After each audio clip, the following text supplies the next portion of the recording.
मेरा नाम सुनीता केजरीवाल है। मैं अरविंद केजरीवाल जी की धर्मपत्नी हूँ। आपके बेटे और आपके भाई अरविंद केजरीवाल जी ने जेल से आपके लिए संदेश भेजा है।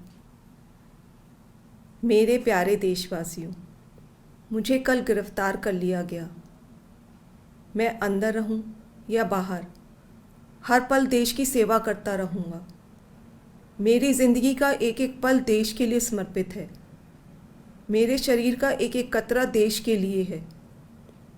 इस पृथ्वी पर मेरा जीवन ही संघर्ष के लिए हुआ है। आज तक बहुत संघर्ष किए, आगे भी मेरी ज़िंदगी में बड़े बड़े संघर्ष लिखे हैं। इसीलिए ये गिरफ्तारी मुझे अचंभित नहीं करती।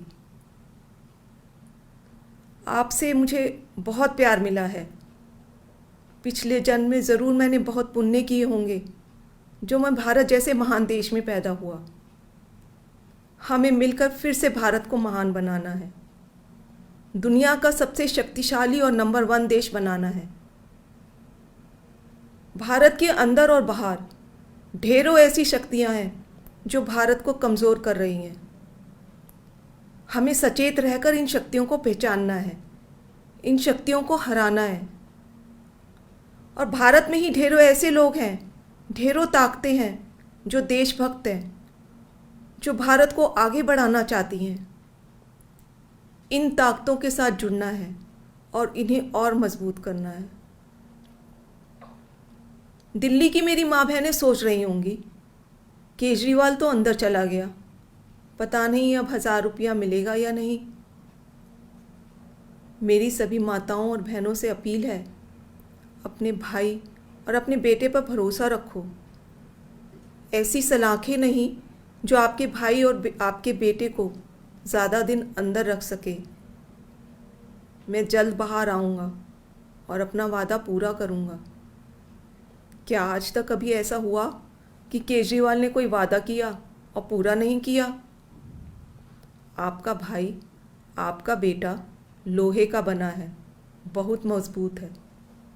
बस एक विनती है, एक बार मंदिर ज़रूर जाना और भगवान से मेरे लिए आशीर्वाद मांगना। करोड़ों लोगों की दुआएं मेरे साथ है, यही मेरी ताकत है।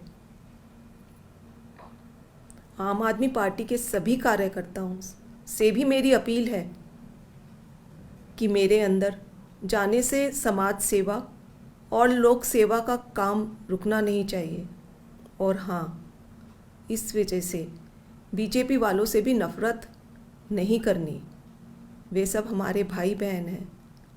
मैं जल्द लौट कर आऊँगा। आपका अपना अरविंद। जय हिंद।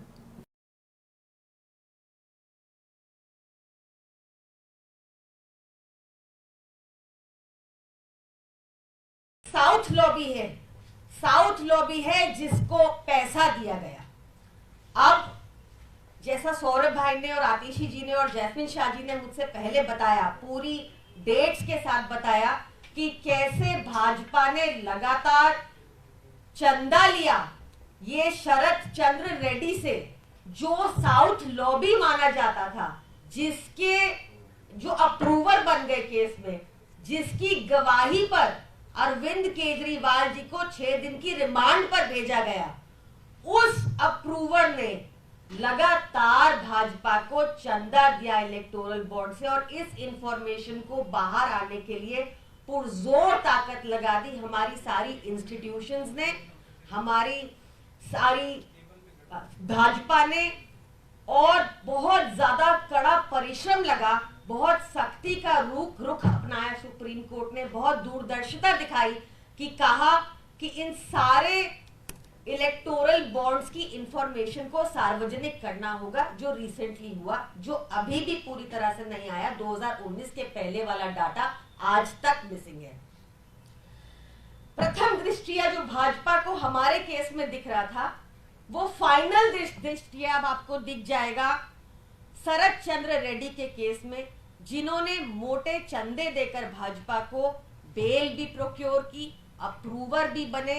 ईडी ने भी हाई कोर्ट में उनकी बेल पर कोई आपत्ति नहीं जताई, और ये बहुत बड़ी बात है। आपने देखा होगा ईडी कैसे बड़े बड़े मामलों में आप बार बार अपोज करती है बिल को, और उनकी ऑपोजिशन की वजह से बेल नहीं ग्रांट हो सकती क्योंकि पीएमएलए की प्रोविजंस इतनी स्ट्रिंजेंट है। बट ईडी ने इस केस में बैक पेन पर ही, लोअर बैक पेन पर ही रेगुलर बेल दे दी।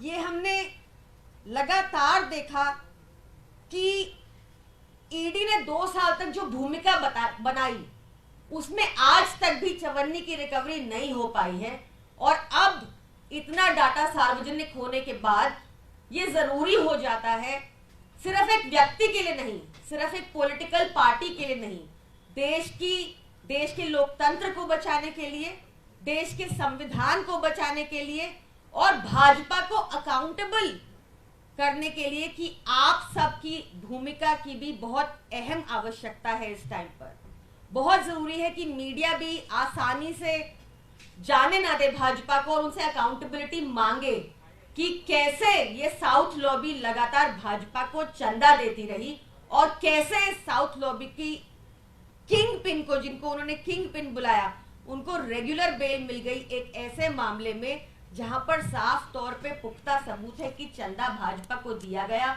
और कैसे हमारे नेता आज तक जेल के अंदर है जबकि एक चवन्नी की रिकवरी भी नहीं हुई। तो मेरी मीडिया फ्रेंड से गुजारिश है, प्लीज इसको बहुत अग्रेसिवली परसू कीजिए, इंश्योर कीजिए कि सारी इंफॉर्मेशन बाहर निकले, इंश्योर कीजिए कि भाजपा आरोपी बने इस एक्साइज पॉलिसी स्कैम में, क्योंकि सारा चंदा भाजपा को ही गया। इंश्योर कीजिए कि हमारी डेमोक्रेसी, हमारा लोकतंत्र, हमारे इंस्टीट्यूशंस प्रोटेक्टेड रहे और अकाउंटेबल रहे। Thank you. जिन 59 करोड़ रुपए की आपको पार्टी तरफ से दी थी उसमें से 5 करोड़ रुपए गिरफ्तारी के महज 5 दिन बाद दी गई, उसके बाद वो अप्रूवर बनते हैं, अप्रूवर बनने के बाद एक मोटी रकम भाजपा देते हैं। क्या यह माना जा राहत या जमानत पाने की रिश्वत दी गई थी? ये देखिए, हम तो इन्वेस्टिगेटिंग एजेंसी नहीं है, लेकिन जो प्रूफ सामने आया है ये साफ दिखा देता है कि मनी ट्रेल कहाँ जा रही है। अभी तक पूरे एक्साइज पॉलिसी के इन्वेस्टिगेशन में बयान ही बयान थे, बयान ही बयान थे कि किसी ने एक बयान दिया, किसी ने दूसरा बयान दिया, किसी की कनपट्टी पे थप्पड़ मार दिया, उसने एक बयान दे दिया।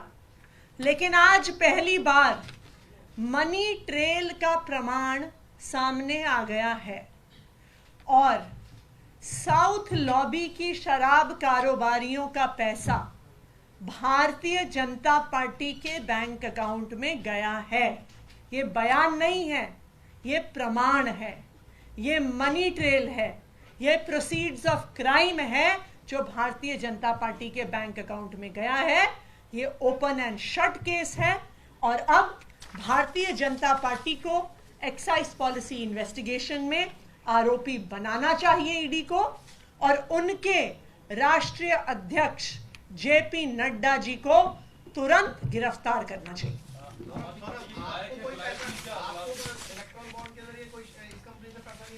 शरद चंद्र रेड्डी सर, मेरे को जो जानकारी दी गई है ऐसा नहीं है। अगर होता तो अब तक तो भारतीय जनता पार्टी जो है प्रेस कॉन्फ्रेंस कर रही होती। ये लेकिन आरोप लगेगा कि हो सकता है कि इसी तरह से जो आप आरोप लगा रहे हैं कि पैसा रूट करा के लाया गया, ऐसे ही बाकी लिकर कंपनीज ने आम आदमी पार्टी को ईबी के थ्रू फंड किया। हमारा भी ईबी का डेटा पब्लिक डोमेन में है। कितना 20 करोड़, हमें 60 करोड़ हमें ऐसे ही कुछ 20-30 करोड़ रुपए मिले हैं इलेक्टोरल बॉन्ड्स में, अलग अलग लोगों से, अलग अलग कंपनियों से। नहीं, हम तो सेम कानून, देखो जो कानून बीजेपी पे है वो हम पे लागू है, हो, बिल्कुल। जो हम पे लागू है वो उन पे लागू हो। हम ये नहीं कह रहे कि हमारे लिए अलग कोई कानून बना। सौरभ जी, अभी कुछ रेट की खबर आ रही है जिसमें आपके बताया कि पटियाला से उनके यहाँ पर रेट चल रही है, के कविता की करीबी है, उनके भाई की पत्नी, उनके यहाँ रेट चल रही है, सीबीआई दूसरे मामले में महोमत यहाँ पर रेट कर रही है। इस पर आप क्या कहेंगे, क्योंकि रेट की संख्या बढ़ती जा रही है? देखिए, आज सिर्फ भारत नहीं, पूरे विश्व के लोग इस बात के लिए चिंतित हैं, विश्व के अलग अलग सरकारें इस बात के लिए चिंतित हैं कि दुनिया की सबसे बड़ी डेमोक्रेसी खत्म होने को है। इस डेमोक्रेसी जिसके ऊपर नाज करते थे, उसमें आज इस तरीके की सरकार है जो सारे विपक्ष को खत्म करना चाहती है, ओपन है। और जैसे किसी और देश के अंदर जब विपक्ष पे हमला होता है और डेमोक्रेसी खत्म होने की बातें आती हैं तो भारत को चिंता होती थी, इसी तरीके से आज पूरे विश्व को जो है हिंदुस्तान की डेमोक्रेसी के लिए चिंता है। जर्मनी से भी स्टेटमेंट आया है इसके। जर्मनी से भी स्टेटमेंट आया है, कई बड़े बड़े अखबार, इंटरनेशनल न्यूज़पेपर्स, वॉशिंगटन पोस्ट है, फाइनेंशियल टाइम्स है, इकोनॉमिस्ट है, न्यूयॉर्क टाइम्स है, कई बड़े बड़े अखबार हैं जिनके अंदर ये चिंता जो है जाहिर हो रही है कि हिंदुस्तान की जो प्रजातंत्र की व्यवस्था थी वो आज बड़े सवालिया निशान उस पर खड़े हैं।